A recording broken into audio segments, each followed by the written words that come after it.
Building your own software-defined radio is easy. All you need is an ESP32 dev module and a few components. It can be quickly tinkered together on either a breadboard or a PCB. In this video I explain how it works and how to make one, and of course how to use it and what it is capable of. Tune in. Well, in the simplest case the antenna signal is passed through a low-pass filter followed by an AD converter. All filtering and demodulation is then done by software. The result is then converted to audio by a DA converter so we can listen to it. However, this approach has a downside that ADCs with a sufficient sample rate are quite expensive. Remember from school, the sample rate must be twice the highest frequency we want to receive. Also, the following computer hardware must be able to process the incoming samples at a high enough rate. To overcome this, we can mix the antenna signal with an oscillator frequency set by the SDR software. The result is both the sum and the difference between the oscillator frequency and what is coming from the antenna. Now we can simply filter these down-converted frequencies with a bandpass filter and then demodulate them in software. And if we choose an oscillator frequency close to the frequency we want to receive, we can even use a PC sound card for digitization. There is a drawback though. Suppose you want to receive a station at 1000 kHz. To get an IF small enough to be digitized by a sound card, for example 10 kHz, we can mix it with either 990 or 1010 kHz. But that means that we see the exact same station twice. And this would lead to big problems if there are other stations or neighboring channels. On analog radios we choose the IF high enough so that we can easily filter out the mirror frequencies at the antenna input stage. But for software-defined radios, a quadrature detector is what helps us out. This is made up of two mixers.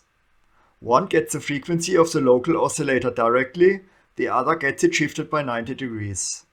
The result is two signals, the in-phase and the 90 degrees out-of-phase quadrature signal. Now let's look at this in real life. The light blue curve is the in-phase signal and the yellow one is the quadrature signal. When Q is at minimum, I is 0 and vice versa. This means that they are each 90 degrees out of phase. At an oscillator frequency of 990 kHz, Q follows I by 90 degrees. Now let's slowly turn the oscillator frequency all the way up to 1010 kHz. Watch the in-phase and quadrature waveforms as their frequencies go down, while the oscillator frequency goes up. As the oscillator frequencies gets higher than the input frequency, the phase of Q jumps and Q now leads I by 90 degrees. These two signals are then digitized by the left and right channels of a sound card. Finally, the computer does some math on the two phases to eliminate the mirror frequencies. That all sounds complicated, doesn't it? But in fact, quadrature mixers can be made out of very few components. Then tell you, an engineer at Motorola came up with an idea that is as simple as ingenious. In 1998, he patented the Tailor quadrature product detector. Basically, it works by chopping the incoming signal with a multiplexer. This is a paper where he describes his invention. I'll put a link in the description if you want to learn more about the details. And here's a final design using an analog multiplexer and a dual op amp. The multiplexer he used is a CBD3253. The chip has two 1 of 4 multiplexers and demultiplexers running in parallel. There the inputs are switched to one of the outputs depending on the values of the two control pins S0 and S1. Here I put one on a breadboard together with an ESP32. The ESP gives us the two rectangle waves of 10 kHz, each 90 degrees out of phase plus a 9 kHz sine wave. With the two rectangles connected to S0 and S1 and the sine wave plugged into the input pin, I now probe the four outputs with my scope. There we go. It all looks a little weird, but wait until I have the 4 channels overlaid.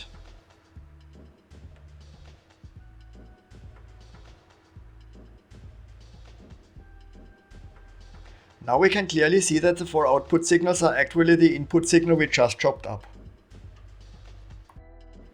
Here I have separated the pieces again. If we turn down the sweep and take a closer look, we can see 4 waves formed by the peaks. Now I'm going to put capacitors between each output channel and ground to filter them out. And what we get are 4 waves of 1 kHz each. And we can also see that they are each 90 degrees out of phase. You might be wondering why we don't have a nice smooth sine waves there. That's because we get a lot of harmonics due to the chopping. But it gets better with higher frequencies. Now I'm mixing 1 MHz with 990 kHz. We can clearly see that the 2 of the 4 waves are inverted. So we can feed them into the inverting and non-inverting inputs of 2 op-amps to add them together. And with a 10K resistor and a 47 pico capacitor in the feedback path, we get a pretty high gain and some additional low-pass filtering to make the result look even better. Let's recap. I got these two 10 kHz signals by chopping 1 MHz with two 90 degrees out of phase 990 kHz signals from the ESP32. For digitizing, I use my USB video frame grabber, which also has a stereo audio input. I connect its 2 channels to the I and Q outputs of my circuit. Plus 10 meters of wire going out of my window through the weeds on my balcony.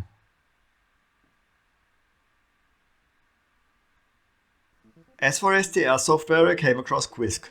That's an open source SDR program written in Python.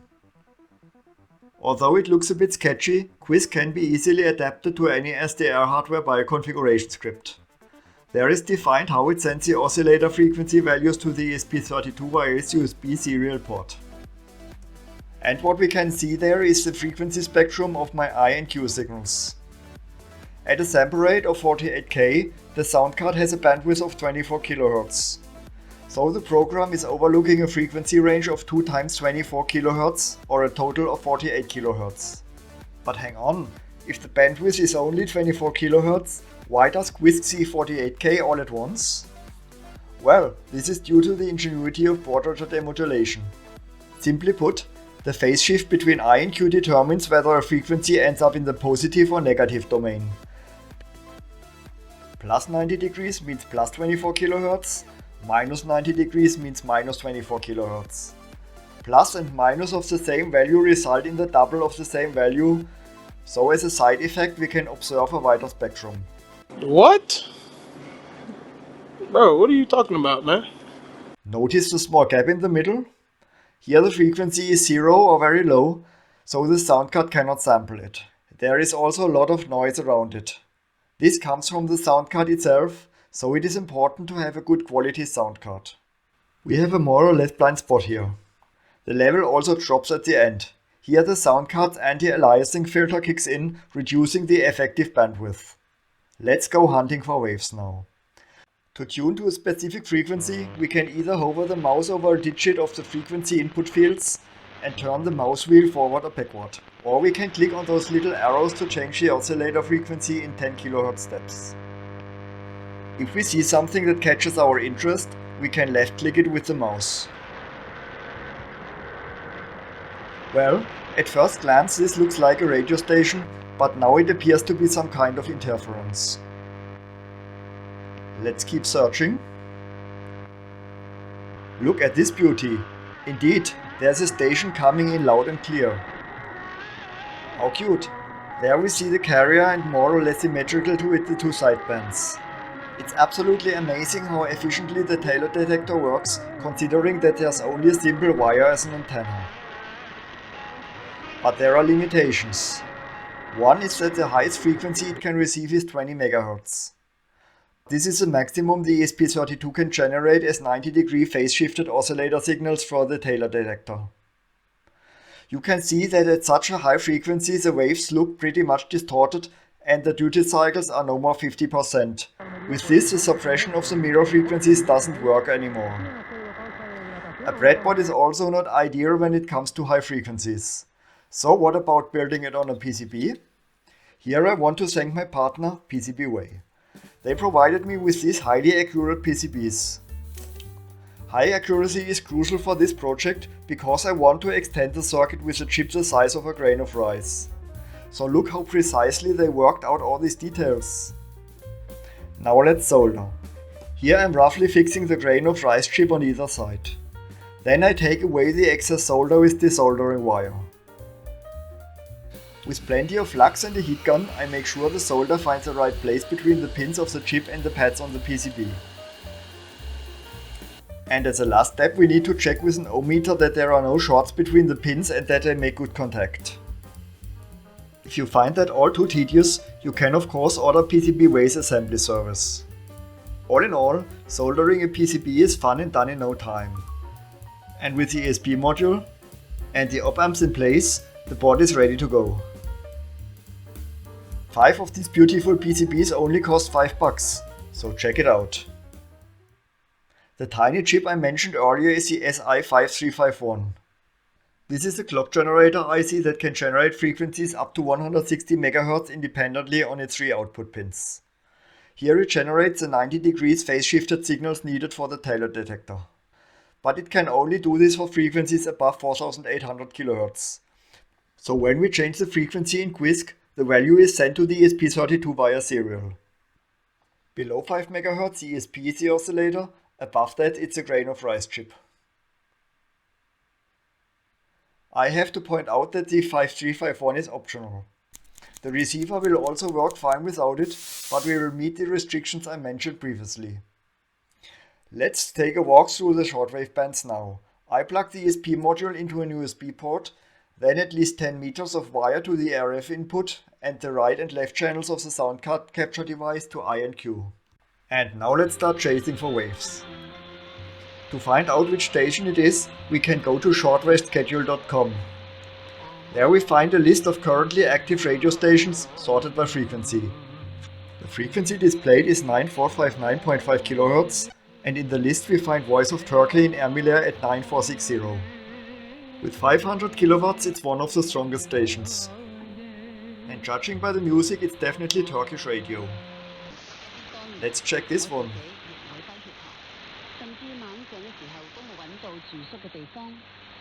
It's China Radio International on 9575 in Cantonese language.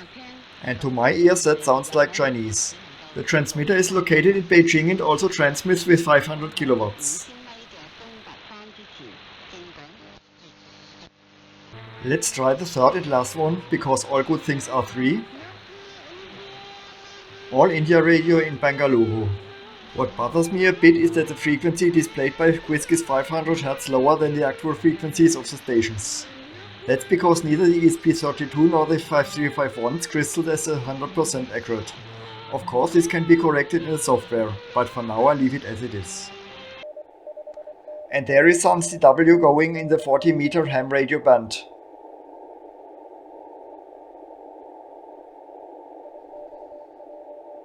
This is a response. Any idea what they are talking about? Then write into the comments. And this is how single sideband modulation sounds and looks like. Are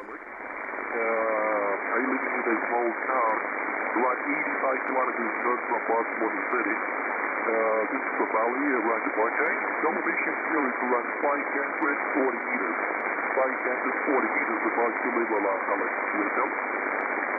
Here's a DRM transmission, a new digital broadcast standard for AM bands. DRM stands for Digital Radio Mondiale. I tried to decode it with Stream, but after the program showed the station name it crashed. So that's what I call bad software. And there are other digital transmissions going on. Any idea what this could be? Or this? And these two peaks, which are 250 Hz apart, also look interesting. Your comments on this are always appreciated. And who knows, maybe I'll make a video about all these mysterious transmissions if I manage to decode them with your help. So please subscribe and never miss any of my videos. Also consider becoming a patron on Patreon, so you'll get ad-free previews and other goodies. Thank you for watching.